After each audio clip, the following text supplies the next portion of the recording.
Haïti a sorti. Ils ont emmerdé nous trop dans le monde. Nous sommes un peuple résilient. Regardez de mauvaises nouvelles qui traversent ce pays. Par contre, c'est ça. Visage nous belle. Ouais. Quelque chose côté nous va pas nous misère. Dans le cadre biblique nous après l'église sous page ministère gloire mon Dieu, nous pas seulement parler ensemble avec membres, nous parler avec pasteurs, leaders pour nous capable connaître depuis combien de temps l'église a gagne même depuis l'exister, qui impact l'église a gagne dans la communauté et qui difficulté il rencontré tout dans la vie ministérielle yo. Bienvenue pasteur dans micro MGB dans le cadre biblique après l'église noire. Moi salut vous, monsieur de notre forme, moi content du fait que nous la matin. OK. Depuis combien de temps on a dirigé l'église ça? OK, probablement que ici c'est l'église de Dieu de la prophétie de Carrefour, particulièrement en année 93. Nous avons gagné 23 ans. De novembre 2003 et novembre prochain, nous totalement 23 ans depuis la dirige ici. Okay. Depuis combien de temps l'église a gagné, lui-même existé? OK, nous avons 59 ans d'existence, 67 à date, nous 59 ans. Okay. Qui impact l'église a capable partager avec nous, qui impact l'église a gagné lui-même dans la communauté? OK, l'église de la prophétie, c'est une église générale qui gagne un casier judiciaire vierge. Et ça veut dire, quel que soit quand on passe dans tout le pays, ça, en Haïti, on parle de l'église de la prophétie, et il y a dit c'est une église qui peut être très dure du point de vue doctrinal. Ça veut dire que pour mon cas quitter l'église là, c'est pas parce qu'on va joindre l'évangile, mais c'est peut-être les principes sont de rigueur et nous attachés à ça.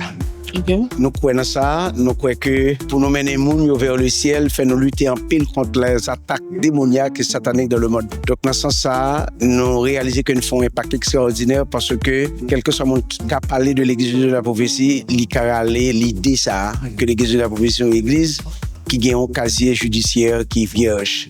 Donc, quand dit l'église n'a pas gagné pile l'argent, voyez, mais il n'y a pas qu'à dire l'église n'a pas prôné l'évangile. Dans ce sens, nous estimons que nous faisons un impact. Pendant la communauté, ça, nous avons un impact extraordinaire que nous faisons du point de vue d'évangélisation. Nous avons 59 ans d'évangélisation, de prière, d'adoration, de bonnes nouvelles dans la communauté de Carrefour. Okay. Voilà.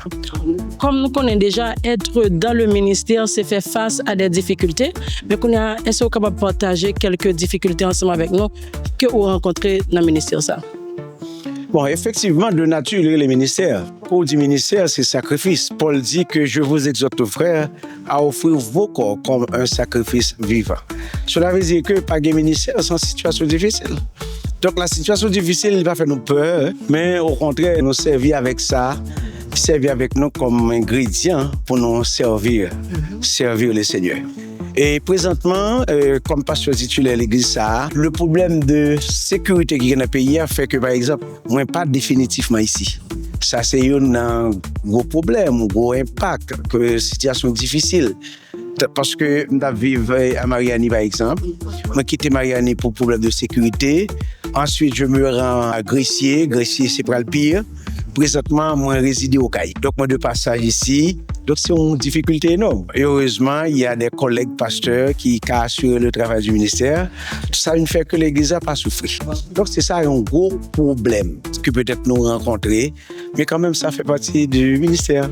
Déjà que nous disons là, être dans le ministère, c'est faire face à des difficultés, des combats. Nous avons qui conseil au capable de chaque monde qui regarde, surtout des femmes et des hommes de Dieu que Seigneur lui-même relève dans le ministère. Comme nous connaissons des combats spirituels, combats physiques, qui conseil au capable de porter ensemble avec nous, surtout à la génération montante ça. Et effectivement, nous vivons un moment qui est difficile. La génération ça, moi t'apprends mais pour connaître que ça bon Dieu voulait pour la vie. Pas de monde qui a fait l'évangile sans que pas connaît exactement l'appel que mon Dieu fait. Quel que soit chrétien, l'appel pas revient à un ministre, mais l'appel revient à tout le monde qui est appelé pour servir. Cela veut dire que si un monde pas connaît comment mon Dieu il peut servir mon Dieu bien. Moi inviter tout le monde, jeunes nous particulièrement, qui peut remplacer nous pour connaître ça, qui l'église pour connaître le besoin qu'on a appelé là. Je vais illustrer ça avec le cas de Paul par exemple. Paul est appelé sur la route de Damas. Il posait 2 questions. Qui est-ce le Seigneur? Le Seigneur répond, il dit, moi c'est Jésus qui n'a pas m'aidé. Parce que Paul, pour connaître Jésus. Et Paul te connaît Jésus mourir Pour eux, la résurrection que tu as parlé là, c'était fable. Jésus te voulait confirmer c'est Jésus. Deuxième question que Paul va poser, qui ça vous voulez me faire, Seigneur? L'expression Seigneur ici, supérieur à monde qui frappe maintenant, c'est un grand. Qui est ce monde ça? Qui ça me doit faire? Et puis, Jésus va répondre dans Acte 9, verset 15 et 16 là.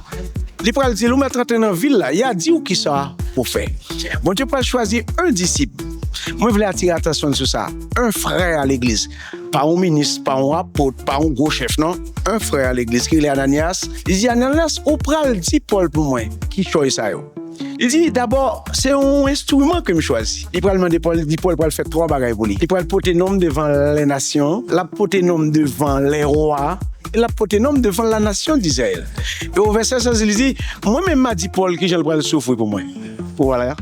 Maintenant, à la fin du troisième voyage missionnaire, il a quitté le monde pour entrer à Jérusalem. Bon Dieu dit, il va le souffrir. Il y a des gens qui disent, pas entrer à Jérusalem parce qu'on va mourir. Il dit, moi, je ne fais aucun cas de ma vie comme si elle m'était précieuse. Pourvu que j'accomplis les œuvres, le travail que le Seigneur m'a confié. Ça veut dire qu'on s'est fait dit ça parce qu'elle connaît le pourquoi mourir. Voilà, le monde qui connaît le bon Dieu. Elle connaît que ça pour le faire. Moi, je conseille tout le monde qui a servi le Seigneur, connaît que ça bon Dieu voulait pour eux. Génération ça, depuis qu'il fait ça, on a éclaté le monde. Ouais. Et Haïtiens surtout, nous vivons un moment qui est difficile, nous profitons pour m'encourager, que pas décourager. La jeunesse, c'est nous pour fondre le monde. Bon Dieu pour l'utiliser pour nous faire des choses extraordinaires. Pas besoin de peur. Haïti a sorti. Oui, nous sommes un peuple résilient. Regardez, regardez de mauvaises nouvelles qui traversent ce pays. Par contre, tu vois ça, le visage nous belle. Hein, ouais. Quelque chose contre nous, on va pas dire nous misère. D'ailleurs, nous riches, nous plus riches pas sur le monde. Et nous allons pas blanc manger. C'est ça, quoi. Et m'invite nous continuer comme ça.